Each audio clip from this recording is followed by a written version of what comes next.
Om Namo Bhagavate Vasudevaya.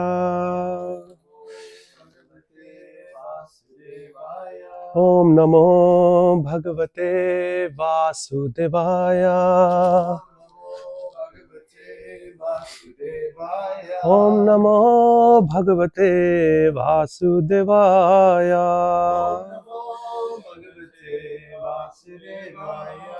Hare Krishna, dear devotees, I would like to welcome you all for our today's Srimad Bhagavatam class. Today we are reading from Srimad Bhagavatam, Canto 11, entitled as Journal History, chapter number 17, entitled as Description of the Varna Ashrama System, and text number 27. Acharyam Mam Vijaniyar Navamanyata Karihi Na Mritya Buddhya Asuyata Sarvadeva Mayo Guruhu Acharya Mam Vijaniya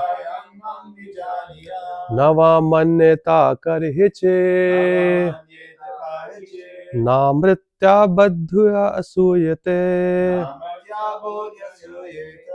Sarvodeva Mayo Guruhu. Please. What word meaning? Acharyam, the spiritual master. Mam, myself. Vijaniyat, one should know. Na, abhamanyata, one should never disrespect. Karhiche, at any time. Na, never. Mritya buddhya, with the idea of his being an ordinary man. Asuyata, one should be envious. Sarvodeva, of all demigods. Mayaha, representative. Guruhu, the spiritual master. Translation and purport by Srila Prabhupada's disciples. Srila Prabhupada's disciples ki Jai. Translation. One should know the Acharya as myself and never disrespect him in any way. Means spiritual masters. One should not envy him, thinking him an ordinary man. For he is the representative of all the demigods. Purport. So this whole purport is Srila Prabhupada written in Chaitanya Charitamrita in 1.46 Adi Lila, first chapter, text number 46. The whole purport has been copied from there to this section here. This verse appears in Sri Chaitanya Charitamrita Adi Lila 1.46. His Divine Grace Om Vishnupad Paramahamsa Parivajakacharya Ashto Tatra Sat Shri Srimad A.C. Bhakti Vedanta Swami Prabhupada Prabhupada has commented on this verse as follows.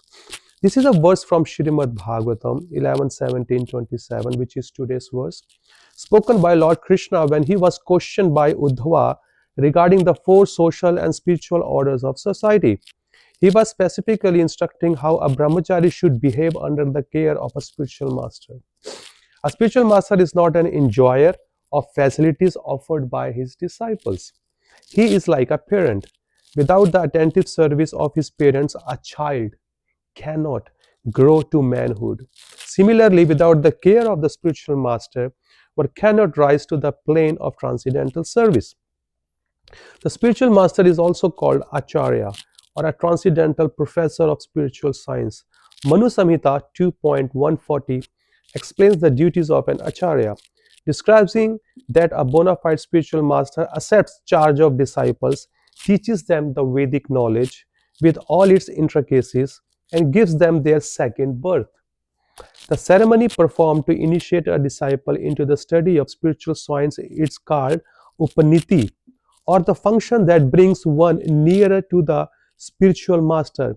One who cannot be brought nearer to a spiritual master cannot have on a sacred thread, and thus he is indicated to be a Sudra. The sacred thread worn on the body of a Brahmana Kshatriya and Vaishya is a symbol of initiation by the spiritual master. It is worth nothing if worn merely to boast of high parentage. The duty of a spiritual master is to initiate a disciple with the sacred thread ceremony, and after this samskara or purificatory process, the spiritual master actually begins to teach the disciple about the Vedas. A person born a Sudra is not barred from such spiritual initiation, provided he is approved by the spiritual master, who is duly authorized to award a disciple the right to be a Brahmana if he finds him perfectly qualified.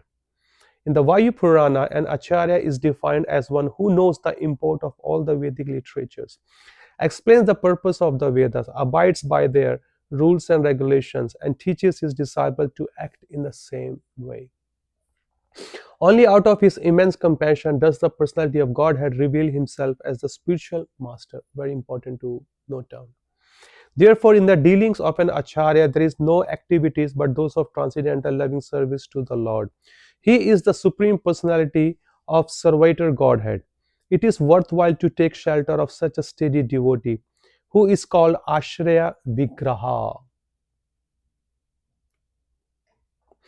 What spiritual master mean called here? Ashraya Vigraha means we are taking the shelter. One is Archa Vigraha, the deity form of the Lord, where the Lord worship our service through that form, and he is Ashraya, or the manifestation or form of the Lord of whom one must take shelter. If one poses himself as an acharya but does not have an attitude of servitorship to the Lord, he must be considered an offender, and this offensive attitude disqualifies him from being an acharya. The bona fide spiritual master always engages in unalloyed devotional service to the personality of Godhead.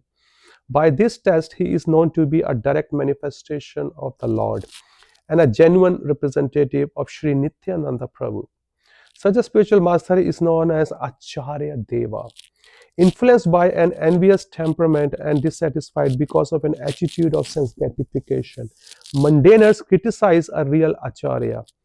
In fact, however, a bona fide Acharya is non different from the personality of Godhead, and therefore to envy such an Acharya is to envy the personality of Godhead himself.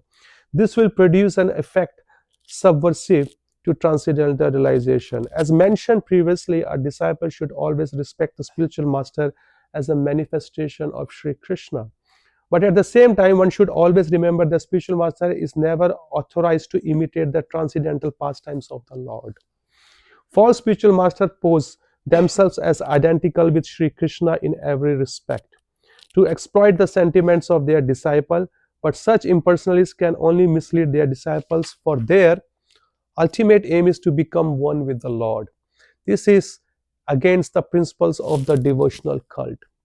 The real Vedic philosophy is Achintya Bheda Abheda Tattva, which establishes everything to be simultaneously one with and different from the personality of Godhead.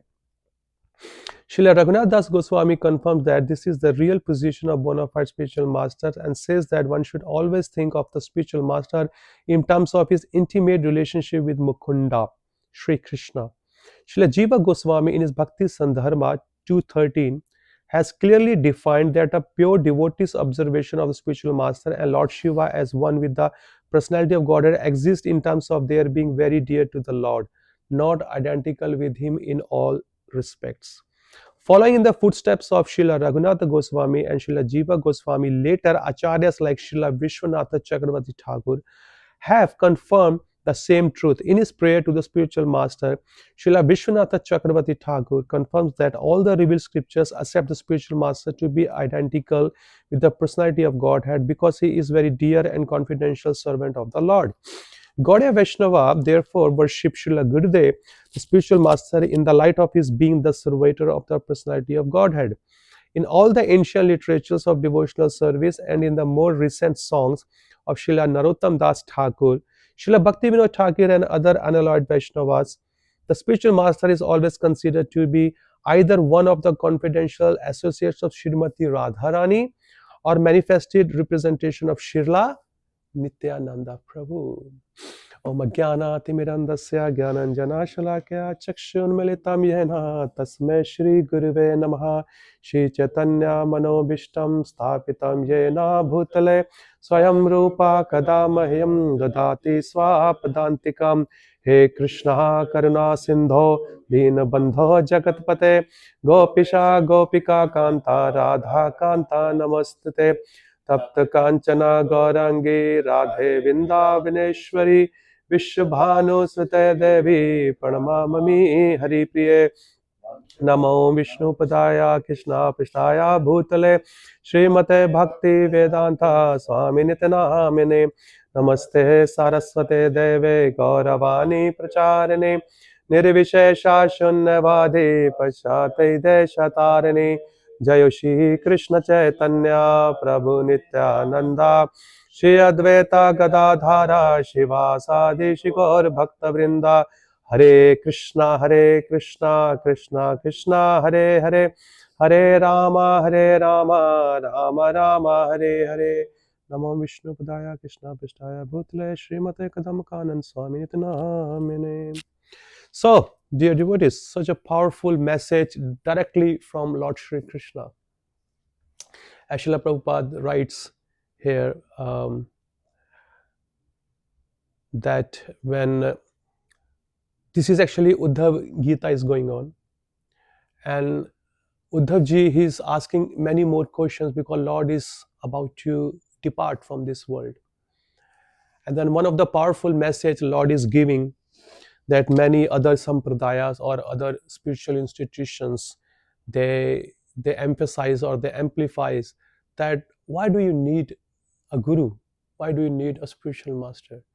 Lord is your father and you are his sons and daughters, so do you need any third party to meet to your father? Isn't it?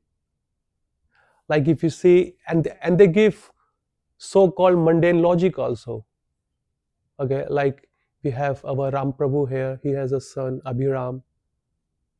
Okay, and if he's just somewhere, he's just moving around, okay, playing outside, and now he wants to go back home, he wants to meet his father.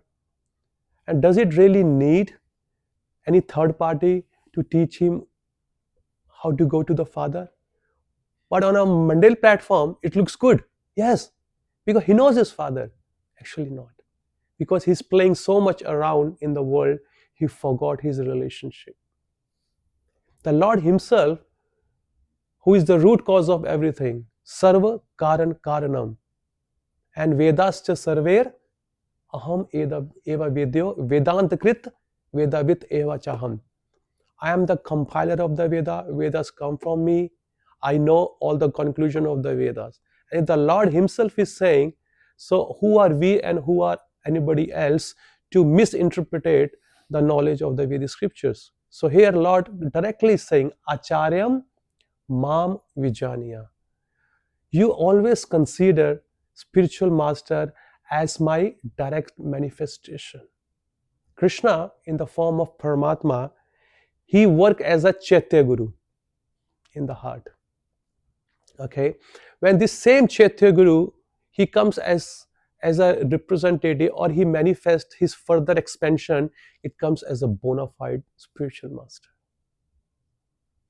Okay, before Srila Prabhupada founded this Hare Krishna movement, okay, in other organization and other spiritual sect, there was not much reverence or respect to the spiritual master. Okay, not much important to worship the spiritual master. They only do once a year or maybe twice a year maximum. But Srila Prabhupada is the one who emphasized a lot in our Hare Krishna movement that your day start with worshiping the spiritual master, and importance of following the order of the spiritual master. And many other, after 30-40 years of our movement being in the world, many other so-called you can say experimentalist or spiritual organization guru, they was thinking ki how come, usually they have seen when a main head of the organization passes away, the whole organization collapses or does not flourish at all. But how come this Hare Krishna movement, which Srila Prabhupada started in 1966, just in 12 years after that, he passed away in 1977. How come after him, he flourished so much? It was already flourished in the presence of Prabhupada, but it flourished after so much after that. Why? So they found out because Guru Bhakti, Guru Nishtha, okay, faith on the Guru. That's what it's just making them progress and flourishing it. But other people, they don't have that reverence. That's why if you see how Srila Prabhupada has designed the whole morning program for the members of this Hare Krishna movement. Actually, its program is for the whole world. It's not just only for the Hare Krishna movement. If you go to Vrindavan, if you go to Jaipur, Radha Govinda Dev, if you go to Puri, if you go to any holy tirtha place, actually the morning program, it starts like that. And everybody emphasizes the importance of getting up in a Brahma Murta. Brahma Murta time means early morning, 2 hours before the sunrise. Okay, and respect and honor and give your gratitude and your thanks to your spiritual master. Our day start with spiritual master. Okay, in our brahmacharya training, we have been taught that when you get up early in the morning, first thing what you do first thing when you get up early in the morning from your bed, we bow down to our spiritual master, we chant his pranam mantra. Okay, and thanks that by your grace I got up today and I'm going to be engaged in the service of the Lord by your mercy. And when we go back to bed, we again bow down to our spiritual master and again chant the mantra, by your mercy, it was a day which I was engaged in the Lord's service. It was not possible. Okay, the early morning Samsara Dava prayer, which is Guru Ashtam. Okay, many people still thinks it's a Srila Prabhupada prayer. No, it's a Srila Prabhupada prayer for Srila Prabhupada direct disciples. Actually, it is a prayer to the spiritual master. So because we are second, third and fourth generation coming down, so we cannot skip the current acharyas and directly go to Prabhupada. This is a really offense. This is not the right Vaishnava etiquette. So what we do, through our current spiritual master, we offer everything to the Guru Parampara. It goes to the Acharya. If you read or if you chant Vande Guroho Shri Charana Ravindam, it's not Vande Guru. Guru means singular, Guroho means plural, to all the Guru Parampara. So it's not only just my spiritual master or it's just not only Srila Prabhupada. It is all the way, it's going to Brahmaji and all the way going to Adi Guru, which is Nityananda Prabhu. And Lord Krishna is also the original spiritual master. So it starts from our current Guru, it goes over there. And this whole prayer written by who? Srila Vishwanath Chakravarti Thakur. And it's not that he just comes something in his mind. He scrutinizingly studied the Vedic scripture and come to the conclusion. Sakshad dharitravena samasta shastre kintu prabhu yaha priya eva tasya. Yes, Sakshad dharitravena. All the Vedic scriptures revealed there is no difference between the spiritual master and the Lord Shri Krishna. But how do we understand this? That is means because many bogus spiritual masters, they say, okay, look, the Vedic scripture says, Sakshat dharitravena samasta shastre. But in which sense it has been said, then they don't explain. Now I am Guru, I am Lord, please worship me. Offer your homage to me, offer your wealth to me, and offer your wife to me. That's what this is all going on in the world. So here, Srila Prabhupada writes, Achintya Bheda Abheda Tattva. How he is one with the Lord and how he is different from the Lord. How he is one with the Lord? In a same mission, in a same instruction. And how he is different? He is the dear servant of the Lord. He is the very dear servant of the Lord. So that's why, one sense, as a disciple, we must give all the opulence, all the respect, the way we give to the Supreme Personality of Godhead, and we should give the same respect to the spiritual master. And under spiritual master, there are two categories: initiating spiritual master and instructing spiritual master. Means the Diksha Guru and the Siksha Gurus. Okay, so in this section, if you say, so both party has to play their role. Srila Prabhupada has balanced it. How as a disciple we should respect the spiritual master, and how the spiritual master should take everything from his disciple, whatever they offer with love and devotion, and offer to his spiritual master. And then his spiritual master offers to his spiritual master. He doesn't take anything on himself. Only things ki whatever the respect and the honor I'm getting, it is just of my own guru. If you know the past time when Srila Prabhupada was in Mayapur and everybody was singing Shri Guru Charana Padma, which we do 7, 7:15, 7:30, and all the disciples was jumping, touching the roof, the ceiling higher and higher. And they saw Srila Prabhupada is also chanting with them in the same prayer. And they thought, hey, we are chanting for Prabhupada. And who is Prabhupada chanting to? And the later on they asked Prabhupada, Prabhupada, why you were chanting? Because we were chanting for you. And Srila Prabhupada said, you were chanting for your spiritual master and I was chanting for my spiritual master. So that is the great example, a great Vaishnava setups. He doesn't take anything on himself. What he thinks, whatever I'm doing for the pleasure of my guru. And many times, if you see, Srila Prabhupada says, I don't take any credit or any success on my head, because all success goes to my Guru Maharaj. Okay, by his blessing, I'm able to do something. He has done so many wonderful things, many hard work he has done. All I'm doing, I'm just enjoying the fruits of his hard work. But Srila Prabhupada is giving all the credit to his spiritual master. And in one lecture, I also heard Srila Bhaktisiddhanta Maharaj says, and we know how powerful he's been called as a lion guru, Simha guru. Okay, many other upper sampradaya, boga sampradaya, they used to run away while saying, Bhaktisiddhanta Maharaj. They just change their road, they just change their path. In one statement, he says, I am doing nothing. My Guru Maharaj, Jagannath Das Babaji, while sitting at one place, Gaur Kishore Das Babaji, sorry, I apologize, Gaur Kishore Das Babaji, while sitting at one place, he's purifying the whole world.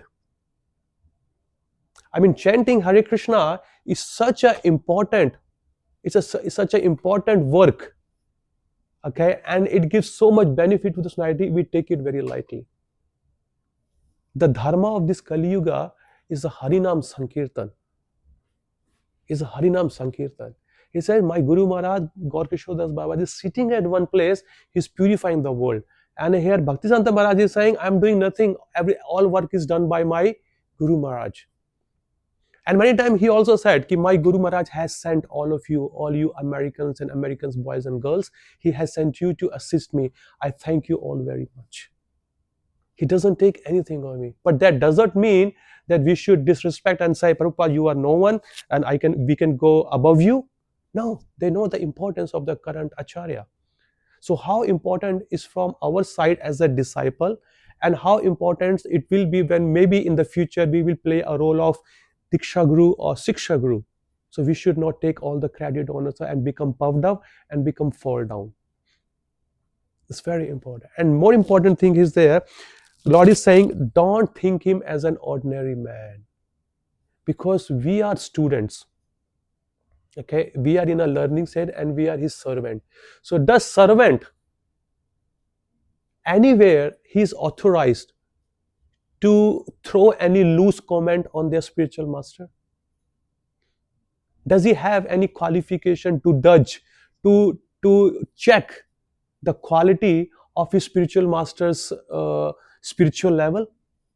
Some people usually say, oh, you know what, my spiritual master looks like he's not giving me enough.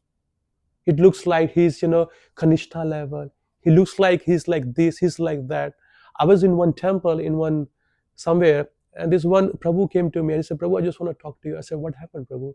He says, I don't think my spiritual master is working in my life. I said, hang on, it's such a very heavy statement you are doing. I said, what makes you think like that? He says, he said, we just read the scriptures that, he gives all the blessing, he just imparts all the knowledge and this and that, but I'm not progressing anywhere. Then I just ask him one simple question. I says, are you following the 4 regulatory principles strictly? He says, actually not. and I know which one it was. I said, then why do you blame to your spiritual master? If you're not following the four active principles, because during your initiation ceremony, in front of all the Vaishnavas, in front of the deities, in front of Tulsi Marani, in front of the fire, in front of the air and land, everywhere, you promise to follow the four active principle, and how come you loosely not following it? How come you are loosely breaking it up? I mean, why are you making this initiation so cheap? The promise, that means you are not the man of your words. If you can't be loyal to your Guru Maharaj, then who will trust you? Then who can be loyal to? No one. Because the person who is taking all your sin during the initiation, and you are putting me into danger again, the more we'll do the sinful activity, anything knowingly or unknowingly or hidden, that sinful reaction goes back to your spiritual master. So for your cause, he made a promise to Krishna, I will take this person back to Godhead, and only the promise is you have to follow his instruction. But out of our foolishness or our ignorance, we start seeing Guru on a lower level. No, it's not like that. Krishna has chosen a perfect person in our life to take us back to Godhead. Then who are we to judge him? If you do that, then the real connection of imparting or exchanging the knowledge, it gets stops. We stop learning from him. We start seeing him as an ordinary person. Oh, he's just like us. He sleeps. He's got insomnia. He can't digest the food. He's just coughing like us. No, we should not see all these things. Spiritual master is not meant for all these things. His only purpose to elevate or to give us the transcendental knowledge, and he's giving enough. If a student comes and teaches the teacher, you should use this technology to teach me. Is it good? Teacher knows what you need at what point of your life, and he only imparts that much knowledge. So when he sees you have grown up, you have been matured, then he gives you more knowledge. Example, like in schools and colleges, when a science teacher goes to a fifth grade, what do we say has grade or standard? Grades. When a person goes to a fifth grade, he knows what is the level of their understanding of the science subject. He only imparts the knowledge that much. That much knowledge he only imparts. He just wants to grab it and mature, come to sixth grade. Then he will give more advanced knowledge. He goes to seventh grade. He gives more advanced level. Eighth, then is more. A teacher goes to all grades of classes. He goes to college. He goes to PhD level. He can give as much knowledge he can give, but according to the level of understanding, what they can grab it. But if a fifth grade students start associating with PhD level students, and he hears much more advanced level, then he comes to the teacher, you are not giving me enough. How fair it is? If a fifth class student, we all have done it, okay, when I was in my fifth standard, okay, I used to associate like a play sports, with advanced people, those who are 5/6 higher than me in their class. But when I hear what they talk about, I just come and speak to my teacher, I think you are not giving me enough. And teacher says, well, I have to give you what you can digest or what you can handle. First, you make your maturity level higher, then there is a lot more to teach you, but you are not eligible, you are not yet ripened enough to grab the knowledge. Okay, so it is not a problem of the teacher, it is a problem of our understanding. To achieve anything higher, there is a prerequisite qualifications are there. You see, throughout the whole Mahabharata, if we read, okay, there were many people has come to learn archery, military art from the great teachers, Dronacharya, Kripacharya, Bhishmadev. They don't just accept anybody like this. They first test their qualification. Arjuna been tested by many times, Dronacharya. Arjuna been tested by Shiva also. When they have 1 year left as an incognito, 1 or 2 years left, Lord Krishna appointed a spiritual master during their stay in the forest, exile in the forest. Okay, what he said, and then he was guiding them every step. Then he said to Arjuna, Arjuna, now we are about to finish, maybe 1 or 2 years. You need to go to heavenly planets and grab all those mystic powers and please all the great personalities with your service. They will give you and they will empower you many, many more divine weapons. So this weapon will be used in the war. So he goes there, he meets Indra, he pleases Indra. Indra gives him something. He pleases other demigod, they give him something. And finally, he pleases Lord Shiva. Lord Shiva came. He just fought him in the dress of a hunter. And Lord Shiva being so pleased. And he gave him his favorite divine weapon. So there is a pre-qualification required. You need to please the spiritual masters to gain it. Where do we learn this? Where do we learn this in Bhagavad Gita? Chapter number 4, entitled as Transcendental Knowledge, text number 34. Tadvidhi pranipatena paripashnena seveya upadekshanti te jnanam jnaninan tattva darshinaha. So knowledge doesn't come itself. Knowledge is being imparted from one heart to another heart. You cannot gain the knowledge by your academic study.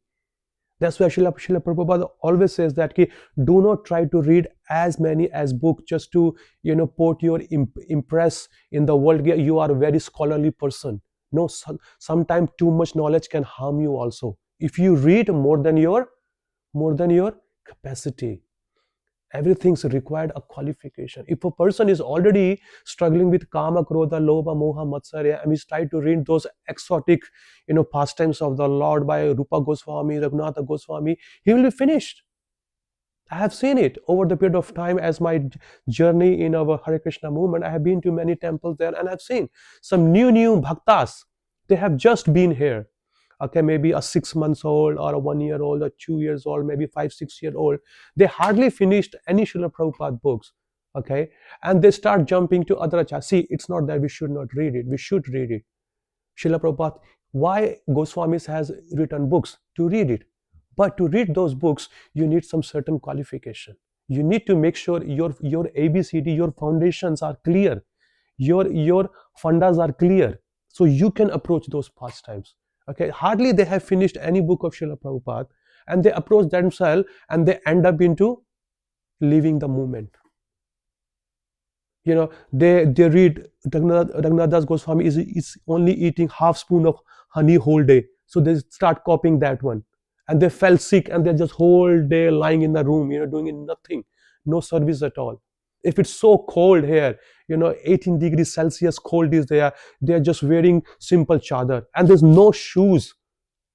I have seen it personally in the temple and coughing, and they're showing you they are doing a brahmacharya palan. Come on, man, no sense at all. What to do when? If you don't have a discrimination what to do when, so what is the hope that you can understand the knowledge? Tad vidhi pradipana. You need to do what? You need to render into the service first. Serve them, then they will be pleased by your service. And then what you do? How do you ask the question? First of all, you have to submissively, very in mood of learning, in mood of growing in your bhakti, not just making laugh of the guru. Let me check whether he knows all this knowledge or not. Many people do it. They just check the guru, even though they know the answer, but they throw it and they laugh it, whether he knows it or not. Sometimes guru openly doesn't answer the question properly because those questions are so highly elevated. And he thinks that guru doesn't know. It's not that, because they are not everything meant to be open publicly. Public can take it because in the public audience there, not everybody on the same level. Some is very junior, some is very new, nephi, some has been 1 year, 6 months, 2 years, 5 years, 10 years. So we have to make a balance. Chaitanya Mahaprabhu, if you read Chaitanya Charitamrita, he never speaks any highly exalted topics. He only speaks with confidential devotees. Sarup Damodar, Ramananda Rai, and many others were there. Sarvabhauma Bhattacharya, because they were highly exalted people. Those confidential pastimes has to be discussed in a very matured level and with only qualified people. We cannot just throw anything in the market like that. People are struggling with this kama, krodha, lobha, moha, matsarya, and they're talking about to get all those level of prema and bhava. No, it will come. We all want it. It will come. But you have to have a dharya, have to have a patience. Render service to them and ask them humbly. And by pleased by your service and the way of your attitude, asking question, they will impart you all the knowledge because they have seen the absolute truth. Example in Canto 1, Narada Muni. Okay, he was just mere a son of a maid. Okay, he was engaged, and by getting pleased by the service of all these transcendently, those who were traveling during the rainy season, they blessed him. They blessed him. He just asked, "Sir," he was just a baby boy, maybe 5, 6, 7 years old. He says, "Sir, may I have your remnants, please?" By asking them, they pleased, "Of course, please, you can take." And he ate. And while leaving, they gave him so much blessings and all the knowledge imparts. When a guru is pleased, anything impossible becomes possible. There's one beautiful story in the Vedic Purana. There was one disciple. Okay, he was not very well to do in his memory. I don't know what is Aruni. Aruni. His name is Aruni. Okay, and he was in a gurukul, and his guru was teaching everybody, and all other students were very sharp in their memory. They were memorizing shlokas and many other things. But this Aruni, he was very very average. He just memorized something and he forgets something, but one thing, he has a very good quality, that he was very very attentive in his service to his guru. Whatever his guru says, he makes it as a line on a stone. I mean, he just make it, this is my life and soul. He doesn't question, he doesn't argue, he doesn't say. That's why Srila Prabhupada say, one time says, Ki Prabhupada, what should be the mood of a shishya towards their spiritual master? Prabhupada says, yes sir. Anything he says, yes sir. No question, no argue, anything. Just follow the order, because that's the order given by Lord Krishna through the spiritual master in your life. No if, no but. You just have to do it. So this Aruni was into that mood. He was very good in the pleasing the service. Okay. And one time, what happened? A heavy rain came, very storm came, and they have the agriculture land. And the guru says, "Oh, it's gonna be a heavy rain. So what we do? You go and make a dam. You go and make a dam somehow that so our grains will not spoil, because we need to be survive for the next 1 year." So Aruni went in the afternoon, and he did whatever possible to stop the water. Okay, he just put, like, if you have been to India, you can see in the agriculture field they have like mud dam. They just make the boundaries so the water will not come inside, the water will not go outside also, just to store it. Okay, and then what he did, he put everything. He just put the wood, timber, and whatever possible to stop the water. He could not do so. So at last, what he did, he put his body and he just lay down to stop the water. And the whole night he was just like that. Whole night he was just like that. And Guru became so worried. So, my God, I just sent my student, and his whole night, whole day, he didn't come here. I don't know whether he's alive or he's just gone. I don't know anything. So the next morning, everything went okay. Rain stopped. The weather was okay. Then he took some of his student, just went to look for his disciple Aruni, and he saw Aruni was just lying there, just to stop the water. He didn't move inch. He didn't move inch. Okay, and the Guru came and he says, "Aruni, what you doing there? You should be come back home." He said, "What can I do, Guru? You told me to stop the water, and I did my best, and there was nothing working. So I put my body there down to stop the water, to save your land, to save your grains, to save your property." And Guru becomes so pleased. He says, "Aruni, I'm very pleased your service. I bless you that all the Vedic knowledge will impart in your heart, and you don't need to study anymore with me. You go and preach to the world." Make sense? You know how the power is? So when the Guru, yasya prasada bhagavad prasado, yasya na prasada na gati kutopi. Example, like in offices, like Prabhu is going to start his job now. Okay, offices, factory, warehouse, everywhere you see, you hardly get a chance to meet the big boss. You hardly get a chance. If you get a job, who will be overseeing your task? The supervisor. He's the one who is observing how you are working, how you are not working very well. Yes, because he's on the floor and he checks you. Whatever task he gives you, you do it. So does he give his task by his own? He gets the task from his boss, operational manager, and he gets the task from his boss, manager, and the manager gets the task from the big boss. So that's how the task comes down. But this boy, he's just merely a worker. He gets a task by a supervisor and he does very perfectly. Okay, and supervisor get pleased. He says whatever I give him, he does it perfectly, accurately, punctually. So let me write his appreciation to my boss, operation manager. Operation manager get pleased. He writes the appreciation to his boss, to manager. Manager get pleased. He write the big post to his actual boss. Means supervisor prasada, company prasada. So supervisor na prasada, na gati katobi. If supervisor is pleased, company is pleased, they will put you on a higher role or a big role or with big handsome salary. But if he is displeased, then where is the option for you to grow on your role, job, or your income? No. If this works here, then definitely it works in our spiritual life also. Spiritual master is pleased, Krishna is automatically get pleased. Even though spiritual master is not looking, he's not here in this world, but he is watching us from the spiritual world. It's not that he just gone, he just disappeared. That's why we don't use the word he's dead, he's no more. No, we say appear and disappear. Even though with our material eyes we cannot see him, but he's watching all our actions. So whatever knowledge he has given to us, and after giving he departs from this world, Krishna is watching everything. Sometimes people have a doubt. Guru came for a week, he just spoke something, gave us some instruction, and now he's not there. Who cares? Who is watching? Krishna is watching. Achintya Bheda Abheda Tattva. He is non-different from Krishna. One time he is different, another time he is non-different, because he is executing the order of Lord Shri Krishna. Wherever there is a need in the service of Lord, he is engaging you.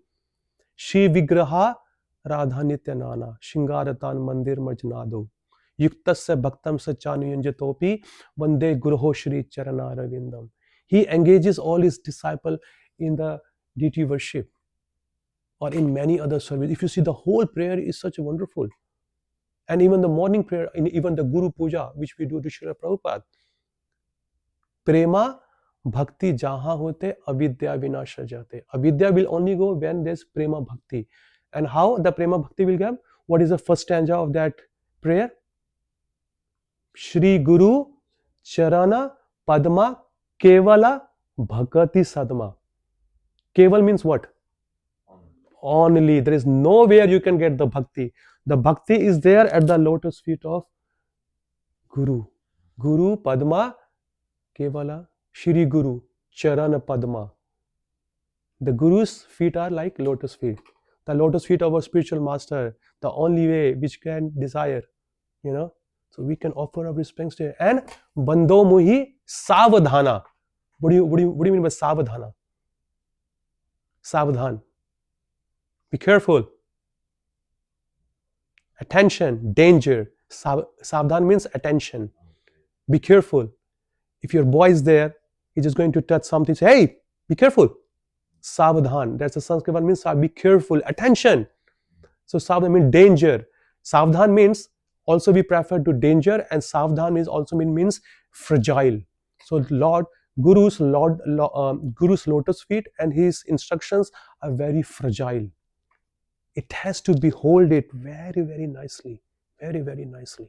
One time, there's one pastime of Srila Prabhupada.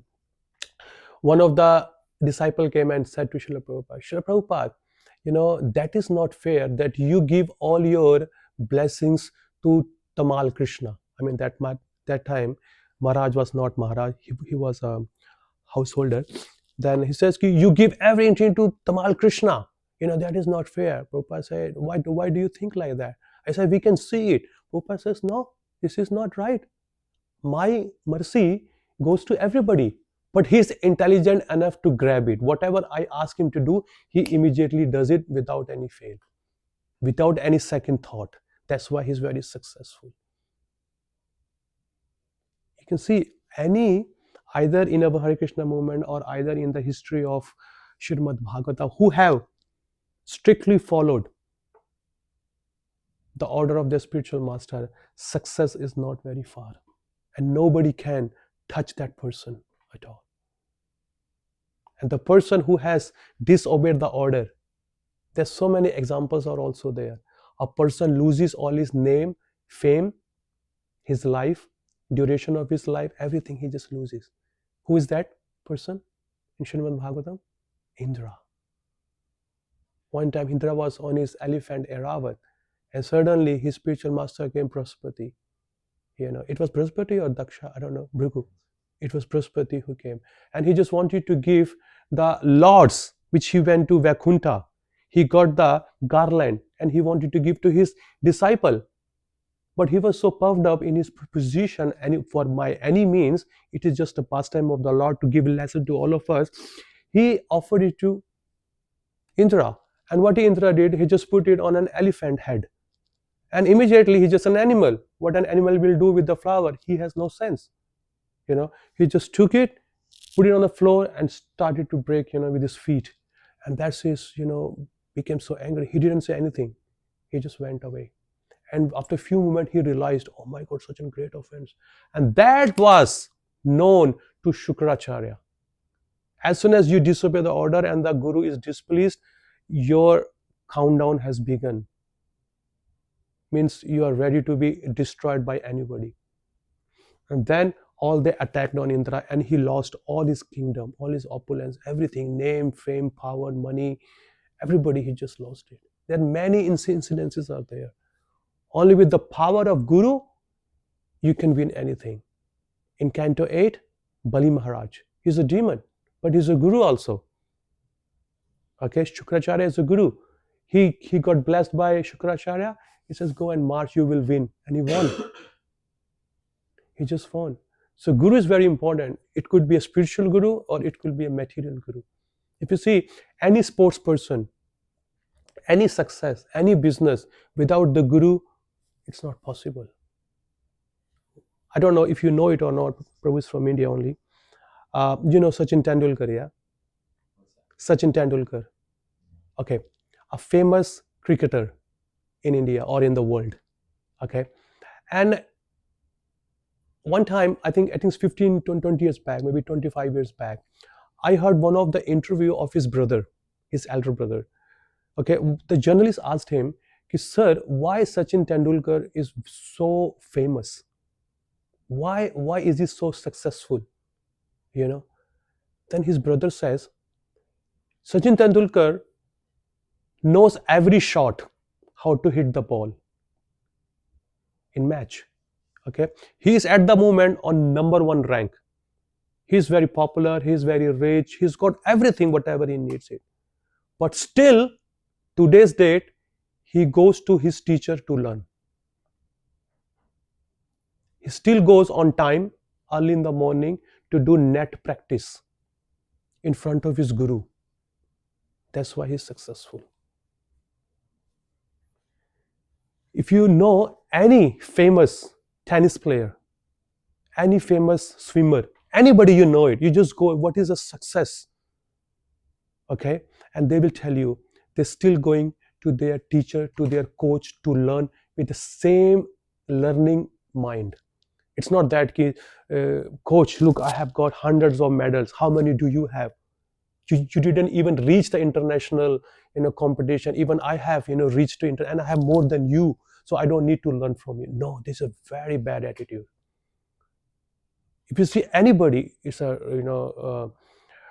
Rafael Nadal, Roger Federer, many other, if you just name it, any of the sports, the success is they still go with the same humble mood, approach their gurus, their coach, and still they learn. Even though they know they have practiced this 1,000 times, still they go and they learn the same thing with the same mood. It's not that, Prabhuji is going to speak, my Guru Maharaj speaks the same thing, body, mind, soul.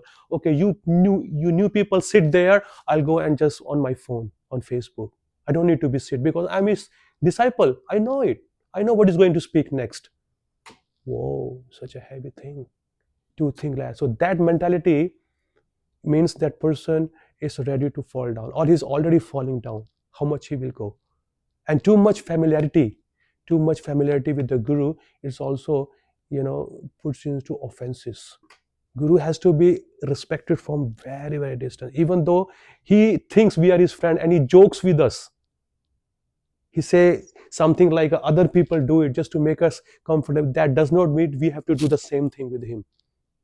He can do with us, but we cannot. We have to be in the mood of as a servant, just always ready to obey his order. When we come into that mode, then you can see how Krishna is. Because when you are going to be guru in the future, then the same attitude you will be always carry, and then you can teach to your followers also. Otherwise, these etiquettes, these manners, it will breaking down. See, like in a Western world, why people don't, like you can see every now and then, in Tennessee, Texas, California, and many others, the students are killing their teachers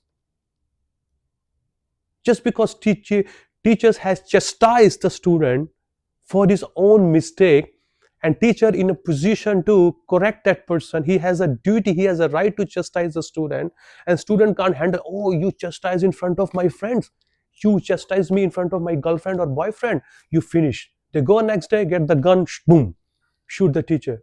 I mean, look at the culture, look at the power of Kali Yuga. The person who is helping you, taking you out of the well, you're just cutting off his head. No, we should have a staunch faith on the word of Guru. If my Guru has said, it will happen. Krishna has to change even the Vedic scriptures, he will change it. This is Lord Krishna's promise. Okay, if my disciple, if my pure devotee has something, has promised to somebody, I'm ready to fulfill. Even I put my word as false. Where is that incident in Vedic scripture? Do you know it? Bhishma Dev and yeah, because before the war, Mother Kunti came and she asked Krishna, please protect my 5 kids, my 5 sons. Lord Krishna promised nothing will happen to them, no matter. Krishna's promise, nothing will happen to them. They will come alive. That's my word to you. And Krishna also said, I will not raise any weapon. That's his promise. But his promise to his devotee is more important than his own promise to himself or to the world. And then there Bhishma also promised, tomorrow with these 5 arrows, either I will kill all the 5 Pandavas or I will make Krishna break his promise. Duryodhana was very pleased. Krishna doesn't even give a damn that what the world will think. That Krishna made a promise. Look, what God do you worship? What God do you worship? He made such a promise, he can't even fulfill a single promise. Yes, he did fulfill. He didn't care for his. He kept the honor of his devotee higher. He said to Kunti, Mata, Bua, aunt, nothing will happen. And he said, he kept the promise of his pure devotee Bhishma, that I will break the vow of Krishna. He did. He didn't care for. He raised the weapon. Can you believe it? That's the Lord is. That's our Iddam Bhuta Guru Hari. That is a beautiful quality of our dear Lord Shri Krishna. Only just to keep the word is pure devotee. Like many times, Prabhupada always saying, the Lord's standard is what? Satatam Kirtayantoma. And if you see all our previous acharyas, their standard is 64 rounds, 8 hours. Haridas Thakur's standard is 22 hours. All time chanting, 300,000 names, then he eats something. Srila Bhaktisiddhanta, 64 round. Then Srila Prabhupada got it down to 16. Such a huge discount. Such a very huge discount. Prabhupada said, you just do this. Okay, and the 4 activity principles strictly follow. I will take you from the backside. If a devotee writes, like you gave the interview, yeah, when you write your biodata, when you write your CV for the job interview, you write everything. You write about you. I'm such a down-to-earth person. I am, adjustable to work in a very tight atmosphere. I'm very honest. I'm hardworking. I'm a punctual. Everybody knows. It's all lie. It is just to get the job. They just speak all this. I'm very down to earth, so and so. I have this quality, I have this quality. No, they don't. No one cares. What they check at the end of the resume, there is a thing called reference. Yes, that reference has a two person's name, two or three, and they are very powerful people. They don't look up all those things. They straight away call the person, sir, do you know this person? What's his character? How is his work? Is he honest? Is he punctual? Is he hardworking? On their words, they keep you on the job. If one person has said, sir, don't keep him, you finished. So that's how Krishna and Radharani calls his pure devotee. Do you know this person? Yes, I do know. He's my disciple. How's he doing? Kindly accept him, my Lord. Okay, come up. But if we disrespect him whole life, not following his order, either he's on the planet or not on the planet, Krishna is watching everything. He's just noting down everything. How much you have worship. Worship is not just taking a arti tray and ghee lamp and incense offer. No, the best way you can worship by following their instructions. That's how you can honor the words of your spiritual master. Okay, and he's a representative of all the demigods. Thank you. I'll stop here and see if anybody has any questions to ask. Such a nice thing to read. I like this Canto 11, Uddhav Gita. I mean, such powerful. Lord Krishna himself is speaking, directly. It's a very powerful thing. Never ever. So please, even in your mind, subtly, mentally, physically, emotionally, never try to look down upon your spiritual master, not to, have less faith on me. Have a complete faith. Yes, Lord Krishna has been pleased with me. He has sent me his pure devotee. He's a bona fide spiritual master. If anything happens to the guru in the future, like if someone can say, yes, previously we can say there were many gurus, for any chance they may drop from their ashrams. Yes, but still you are in the right chain, you are in the right sampradaya. Others can help you. But if those things happen to them, it does not mean you can have the same prediction to your spiritual master. So, oh, this person was fall down, so it may be my guru too, so I should not have full. No, this is not like, this is an offense. When it will happen, we'll see. But nowadays, as you can see, our movement is growing day by day. Qualities has comes up so much.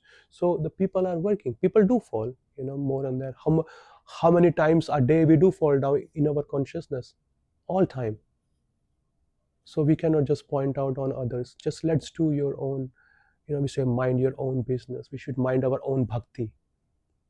Mind your own bhakti instead of poking in others' bhakti ki what they should do. Yes, if we are in an authority level, we can help others. We should help others, but ultimately, we should not force on others, and just be always grateful to Lord, to your spiritual master. They are ready to take you back to Godhead, and then you can see the strength in your spiritual consciousness or in your life. You had something to ask. Sometimes maybe when we hear from different different sadhus and When we hear from different Vaishnavas, sadhus, yeah. sometimes it may be little confusing. Sometimes it may be little confusing. Okay. Different points because of my own level of understanding. Yeah. At that point, how should we communicate or to get clear about What kind of confusion? like for instance on any specific subject matter, Yeah. the way they present may be slightly different, or Yeah. so it may not be resonating most of the times. Yeah. Sometimes what we hear from our own spiritual masters, I won't completely, at least for me, completely, I won't able to understand. Hear from someone else, maybe little more understanding or something. Okay. So how should we take that situation? Yeah. So that's why we need to read scriptures on daily basis. Because I was speaking to Prabhu other day, that if you find any kind of a contradiction here and there by from different speakers, because when they present any subject matter, so they have one point, one or couple of points to make it, to emphasize it as per the need of the audience. But that's why the detailing is there in the scriptures. Like a teacher, when you go to schools and colleges, teachers only gives you the overview of a particular subject, but he also asks you to go home and read this chapter thoroughly. So because teacher is not here all the time to read line by line with you, to sit with you every time. No, there is a teaching from the teacher side, and there is a self study, and there is a group study. So we should take help from everywhere. Like we take guidance from our peers, from our seniors, from our teachers, then from books also, and we also learn by our own. So everything has to be involved. So the point is, ultimately, it shouldn't be any confusion if the speaker is matured and well versed and good enough, or he's been trained well by his senior. So his duty is to bring all the audience, or all the uh, Vaishnavas, to bring closer to Lord Sri Krishna and the Guru Parampara. He should not be deviate, from that one. But if he has his own point to make, then it's just a matter of time. He'll be go away too.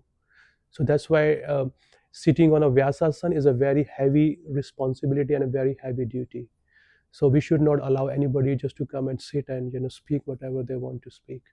No, the person must be blessed by his gurujans with his authority, and that's where the mercy flows through him. But a person by some political arrangement, oh, I just want to sit into the program, I just want to speak, though he will speak what he wants to throw into the market from his own agenda. So we should not keep our own agenda. We should keep the agenda of our gurujans, our guru and Lord Shri Krishna. That's why I say achinta bheda bheda tattva. He should be one. When one means one in instruction. The way Lord has given the information, it should be passed on with the same mood. That's why it's been called Bhagavad Gita as it is, without change. So Prabhupada said we should be like a postman. Just take the letter from one party and give it to the other without any adding or any subtracting. Just give it to them. So reading is very important. Like a triangle. Guru, Shasu, Shastra, Chitete Koriya Akya. If you hear anything, make sure you check with the Shastra. Okay? Like if you hear from a guru, you check with the Shastra. If you hear from a sadhu, you check with the Shastra. If everything is same, then it means the knowledge is perfect.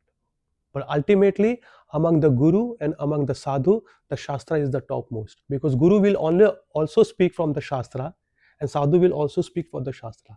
If anything is not in the shastra and out of that, so we should not accept it. So we should also have our own intelligence, how much to accept and how much not to accept. So it's not mean like when the guru comes, when you do a regular reading, so you can automatically judge in your mind, oh, this Maharaj is saying right because I have read in that one, I have read in that. So it's not meant ki Maharaj, whatever you said, where is the reference to that? No, it's an offense to say like that. But you can ask for your adding certain, yes, Maharaj, you just made a very nice point. So may I know where is that so I can use as a thing for my future lecture also. So in this humble way you can ask, but in a very challenging way, I never heard it. I never heard all these things. Where does it say? And this is very offensive to approach like that. You can say that, Maharaj, you just made such a very nice point and just enlightened my consciousness.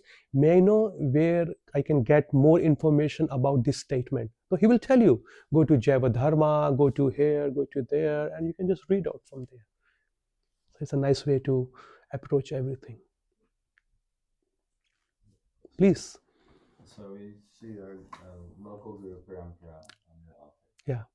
And we see that Prabhupada, both Prabhupada's Diksha relationship, Prabhupada to Gorkishore Das Diksha relationship, then Bhaktivinoda Thakur, not Diksha relationship to Gorkishore Das Babaji, and nor is Jagannath Das Babaji not Diksha relationship to Bhaktivinoda Thakur. So how do we, this time we even see the example of Raghunath Das Goswami. Raghunath Das Goswami had Yadunandan Acharya as Diksha Guru, top level associate of Lord Chaitanya, very high class. In his Mana Shiksha, he offers one verse to him. But then you also see that he even left his Diksha Guru. Not his Diksha Guru helped him to escape, but to go to Chaitanya Mahaprabhu, and from there was put under the shelter of Srup Damodar Hmm. Goswami. And then when both Srup Damodar and Chaitanya Mahaprabhu left, he wanted to kill himself. He went to Govardhan Hmm. to kill himself, Hmm. but then took the instructions of Sanatan and Rupa Goswami, Hmm. uh, and then when you read some of his later works, it's Hmm. revealed that even Rupa Goswami, in the form of Rupa Manjari, this Hmm. is his eternal Hmm. guru. Hmm. So how to, and then you can see with Bhaktivinoda Thakur that I think Bipin Bihari, uh, and even Bhakti Siddhanta Hmm. has just some strong words Hmm. for Bipin Bihari's. I don't know what the I want to know more about the situation Yeah. actually. See, I don't know about that much clarity about the scene which you are quoting, but we should be very mindful because they are our acharyas, okay, and we should not put our case into their case because they are being empowered and they are the eternal associates. Bhakti Vinod Thakur is the seventh Goswami. Actually, after all the Goswamis left, the Hare Krishna was going down. So he is one of the pioneer again who just brought back the bhakti into the market or into the society. So they are very special case.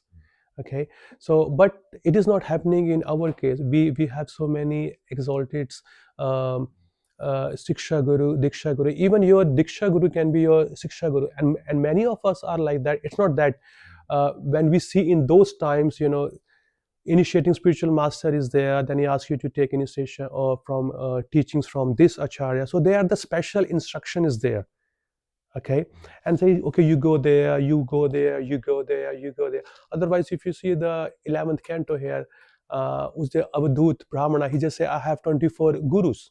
I have learned so many things from so many other people. Okay, so that means ki now we have been one kind of a matured society.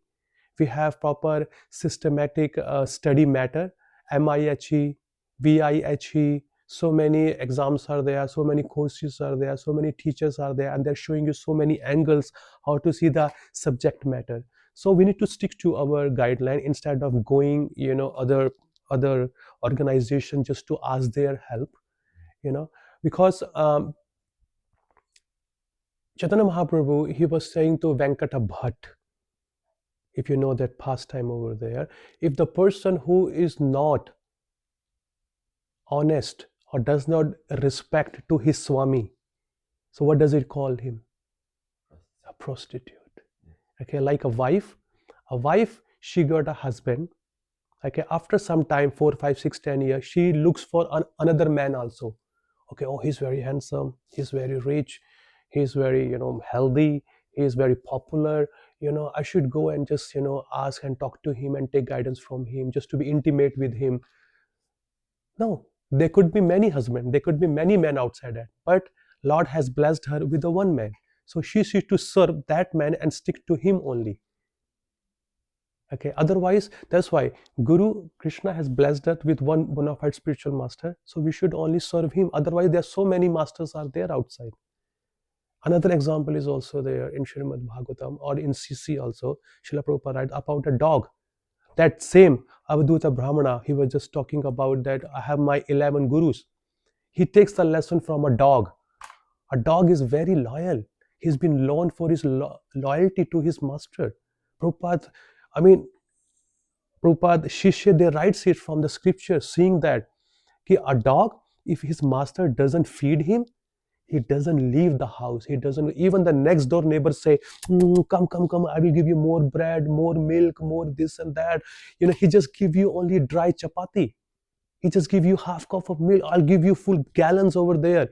He doesn't go because he know whose master is. That's why he's known for his loyalty.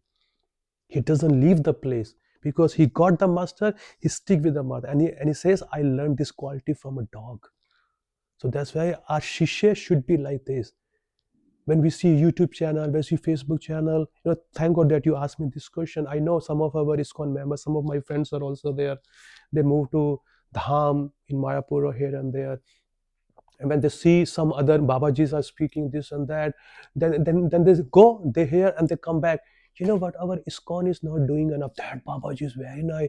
You know what he does? He asks us not to follow Ekadashi also. Such a nice Babaji. Ekadashi also means you can eat anything you like. And he talk about rasa also. Such a great offense, not just to only your current guru, to all the guru parampara you are going it. That means we are like a prostitutes. The person who has promised us to take, who has nourished us since the day one, who taught us how to do chanting, how to further, who taught us everything. And now we have become so advanced more than him. We are saying he's not good enough in our life. We can just go and take darshan from him. It's prostitution things. Chetan Mahaprabhu doesn't like that person at all. He's saying the person who does not recognize his master, I call him prostitutes. So we need to stick by Krishna's blessing. We got a master. Our spiritual master is our master. He's our worshipable deity. What is that? Ashraya? Vigraha. He's our shelter, and we are living like a wife leave the shelter of her legal husband and just go and take the shelter of some other man who just give her something. I will buy you some sari, I'll buy you some iPhone, I'll buy you some Apple iPad. Come on, what your husband give? Nothing. And he just prompt her, give her many things. Oh, this man is very nice. The servant, the husband is taking care of everything from it, to give all the protection, all that everything, home, rent, shelter, and she goes and loves somebody else. She gives her heart somebody else. This is called prostitution. So we should not be doing like that. We should be very faithful to our spiritual master. Krishna gave, we should be stick to it. Otherwise, there's so many masters are there. You go, what's wrong with our parampara here? Nothing. Mahaprabhu himself has predicted, my Senapati Bhakta will come. My Senapati Bhakta will come and he will spread my mission every town and village. And Prabhupada says, if you read in Canto 11 and here also, the instructions of the previous acharyas, Narad Muni, Brahmaji, and today's instructions of spiritual masters are the same. They are not changing it. So why to leave the shelter of our bona fide spiritual master and just out of some mental illness we are going to take there because we just want shortcut, because we are used to it. Instant loan, instant broadband internet, instant everything, instant. That's why we just want instant love of Godhead. No requirement, wait, patience. You just purify your existence, purify yourself, your consciousness, so you can grab the higher knowledge. We can hardly follow the four empty prisma. Every now and then we just break it, and then we say we don't have a love of Godhead. No, it's not possible. So we need to be very, very honest into that mode. Please, I would say everybody, please be honest to your spiritual master, honor them, worship them, follow their orders strictly. Otherwise, there's so many instructions are there in the market. So do not just to try to take everything here and there and mess your life. We have nice exalted Vaishnava. Prabhupada disciples are there. They are so mature. They're 50 or 60 years here. They have written so many books here. Everything is there. We just need to grab according to our level, understand, practice, and mature step by step, step by step. No rush, no rush. Don't just jump, like here and there. Jumping is not nice. Bahushaka, it's called Bahushaka. Vyavasatmika buddhi ekeha guru nandana. So your attention should be one pointed to your guru. Guru says, don't do this, do this. Yes, I'm going to do. Even though others are doing, let them do. But my guru has not appointed me or allowed me to do or has not instructed me yet. Guru sees the quality of an individual person. You have your own skills and quality. He has his own. He has his. My has his own. So not guru. He engage every shishya in the same service. Somebody can cook well, somebody can sing well, somebody can speak well, somebody can manage well, somebody has a wealthy people, they can say, okay, now you give your wealth to buy the land and property. So according to the instructions of the Guru Maharaj, disciple does the seva and Krishna get pleased by that, because everybody is serving the one point, one attraction. Like Prabhupada says, the hand, eyes, wealth, legs, everything is working for the one purpose, that is stomach. Stomach is the center. If stomach is got the food, and every limbs are happy. If legs want to go somewhere else, eyes want to go somewhere else, then the person will die. Yes. Yeah, go ahead. So we also have instances of our acharyas, We have also, like Narottam Das Thakur, Srinivasa Acharya, and Shamananda Pandit, yeah, who they were with their Diksha Guru, but then each of their Diksha Gurus encouraged them to yeah, hear from a Shiksha Guru who is Jiva Goswami. yeah, yeah, And so I would maybe, also, maybe could you touch upon the point that, everybody is, all of the limbs of the body are yeah, trying to feed the stomach. yeah, And so all of the bona fide acharyas, the yeah, bona fide gurus yeah, want to serve Krishna. yeah, So naturally, why would they have like this guru abhiman or possessiveness over disciples, saying, no, no, you only, you can only hear from me, or I'm the only yeah, channel? Wouldn't it be very nice? I mean, I'm sure it is very nice. But won't all bona fide gurus encourage, depending on the adhikar of their disciple, yeah, yeah, encourage yeah, them to be able to hear? Like, actually, for instance, I remember one time I had a pretty, I had some interesting questions about some histories in ISKCON, yeah, and I asked my Guru Maharaj, and my Guru Maharaj, he gave me some answer, but I still had more questions. yeah. He didn't feel as comfortable anymore, uh, you know, uh, with all the details. He said, actually, you should ask Jaidvata Maharaj. Okay. He has, and he told me Yeah. to. So, Yeah. so um, you know, so I was presented that as an option. Yeah. So I know he's. Yeah. No, you're right. Your Guru Maharaj has instructed you very well. And the previously what you answered your own questions. If a guru, specifically when he sees, this is another scenario. If a guru sees his disciple is very eager to go detailed into the Vedic knowledge, and he thinks he's very humble, because his point is he just want to send back his disciple to the spiritual world. Okay, if he thinks and he sees that his disciple is more advanced, if he thinks, okay, because he has to think first, he thinks his disciple is very advanced, very mature, and is ready to grab more knowledge, and he's not sufficient to give him, so he guides to the other senior Vaishnava. This is very perfect etiquette, and that has to be done. It should not. But you already answered that. If the guru says, no, you don't hear from me, only me, I'm your guru, this is not right. My spiritual master, he said many times in his lecture, he says, I don't want you to learn everything from me. You learn everything from other Vaishnavas also.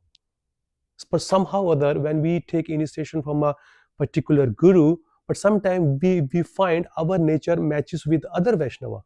But that does not mean we should have to discard our current guru and just start going there and not talking to him. We say, ki, Maharaj says every time, you should learn from Indratumna Swami Maharaj. He speaks so well. You should learn from Radhanath Maharaj. He says like this. You should learn from him. You should hear whomever you want to learn. You learn from everything. You take everything from everybody. Like a bee. Bee doesn't go to one flower. A bee goes to every single flower and just take what is the essence and comes back to his home. So that's why it is a part of learning, because we learn everything from everybody. Okay, but that does not mean we should just change the sampradaya and organization and just learn everything. No, our organization itself is so big. You learn everything here. We have so many Maharaj. Okay, I spoke to my Jadvata Maharaj. I said, Maharaj, I have these questions. Maharaj gave me some answer at some length, and Maharaj says, Ki, I'm not expert more into that. You can just approach to this Prabhuji, because he's doing for many years and he knows all this detailing. But does it mean that he's incapable to answer me? No, he's perfectly there. But I have more things to ask. Maharaj says, I have so many things to do. He can only answer you better detailing. So it's good, because you are not perfect in everything. Somebody is very good into DT things, DT worship. But someone who is very good into cooking, if you ask him some question about the DT worship, how can he answer you? Makes sense? How can he answer you? So the guru opens the field for him. If you are shishya of some other guru, and then you want to be a book distributor, then they say, the guru is Vaisheshika Prabhu. Okay, you go and learn from him, serve him, go take his training session. He gives many seminar on book distribution. So doesn't mean he's saying, you're my guru, you should learn from me, or my shishya learn from me, don't go to him. No, this is foolishness. because he said this, my shishya is inclined to distribute books, so he should be more qualified to learn many tips, many aspects, so he should go and learn from that Vaishnava. And someone is a cook, you go there. If you are very into deity worship, go to Mayapur, there deity worship courses are there, trainings are there, so learn everything from there and come and teach others. But holding person onto yourself, don't go anywhere and just learn from me, that is not nice. So now, in that regard, now ideally that doesn't happen. In our case, we all have the same Diksha Guru. Hmm. He's very liberal. He's very merciful. He's Yeah. very compassionate, and he's not like that. Yeah, sure. See, we all are like that. We should be. But Yeah. I mean, for anyone listening Yeah. online, what to do if you get in a situation, Yeah. or even let's just say, Hmm. even me as a temple commander, Yeah. and Madhav is here with me, Hmm. and I, all of a sudden, I start saying, Madhav, you can't do anything else. You only be here and serve me, because I'm immature, Hmm. and due to my immaturity, I start overimposing Hmm. on Madhav Hmm. and acting improperly, Yeah, like yeah, an acharya. yeah.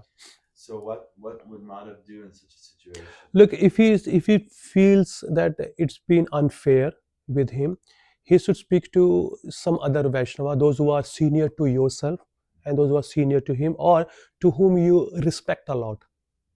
Like, it's okay, maybe you are unfair to him, but there are many other Vaishnavas are there. You love them so much, you follow their instructor very strictly. So he might know them. He just go and just put the case front of him or her. I'm just going through this. What do you think? What is the right appropriate? What should be done? So it is not like a black and white answer. It is case by case, because the person, he has to hear your side, and he has to hear other side also. It's not like to one sided. Okay, I just heard. Okay, this is the that's it. You need to do this. No, he should have to be mature to balance everything, why this person has said, in which circumstances, what you said to him, and why he said like that, and what was your response. So he has to hear all the background and history, and on that basis he can give you a right conclusion, because he wants to keep you also in the bhakti, he wants to keep him also in the bhakti. So everybody has to keep in a bhakti. So a mature person, he makes a mutual decision, or a mutual instruction he gives, so the person, both of them can serve the Lord in a sense, because fraction will be there. If wherever there's two people, it's always a sound. So all we need to do, we need to deal with our maturity. Like a bangle, okay, when a lady wears a single bangle in their hand, it doesn't make any sound, but it also doesn't look good also, single bangle. But if there are too many bangles are there, it looks so beautiful, but internally they make sound. So together we are beautiful. But whatever we have interaction among, or friction between us, just solve it out in a very mature level. you know so people have their own mind, they have own desire, they have their own thing, they need some space to grow. So we should give some space, so they should grow. They should some lesson, either some are intelligent, they will follow the instruction, they will learn. And some will learn when they've been kicked by Maya, when they have been hurt, they are being disheartened from material energy and things. Krishna loves everybody, even the atheist also. So if the person who is chanting, who is serving him, and somehow that if he's drifting other way, Krishna let him go for some time. When he's been kicked, then he calls him back here. Then he knows where his shelter is, real shelter is. It is just immaturity people act. So we cannot do anything on that. We can just only pray for his well-being, not much. That's all. Do you have any questions? If say like there's so many different circumstances, and if you say you can, if you see like one, you could say one from your side, if you see like one devotee maybe mistreating another devotee, but at the same time, we should we should defend devotees and not let blasphemy happen, but also we shouldn't pick sides with one devotee over another. Yeah.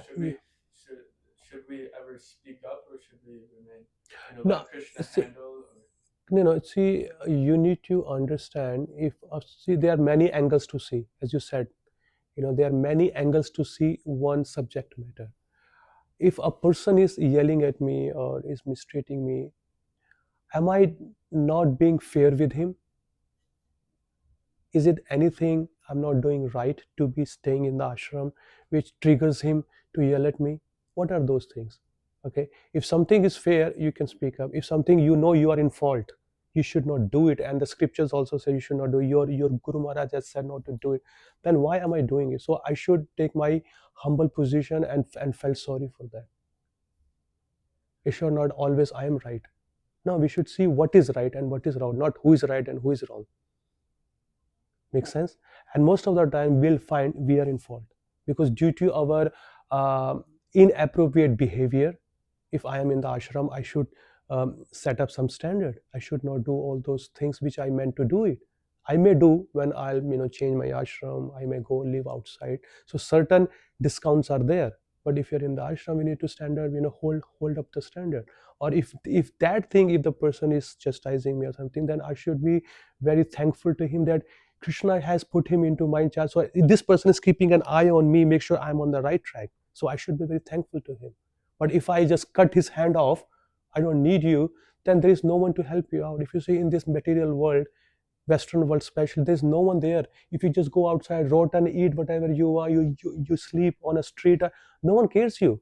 No one gives a damn whether you live, you eat, you don't eat, how you doing. Nobody cares.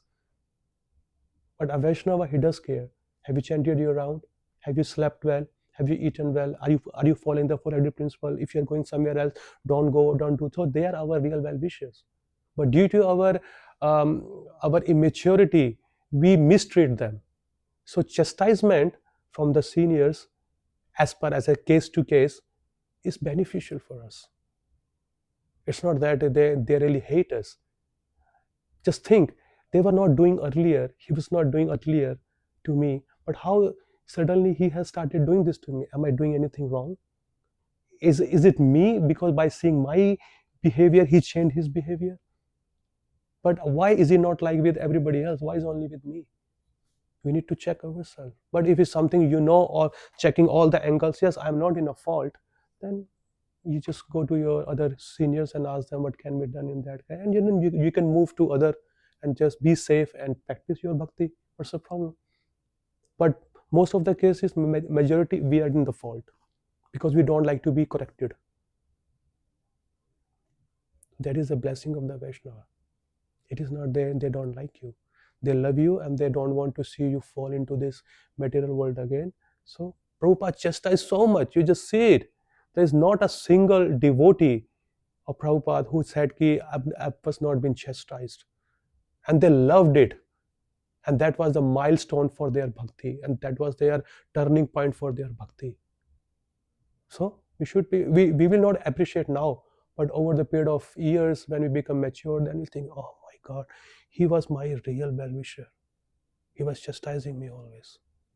Why? Because of my foolishness. He always kept me on the track. It was my mind, stupid mind, who was taking me away to do all those nonsense. So I should be very thankful. Maybe not now, maybe after much year later you will appreciate.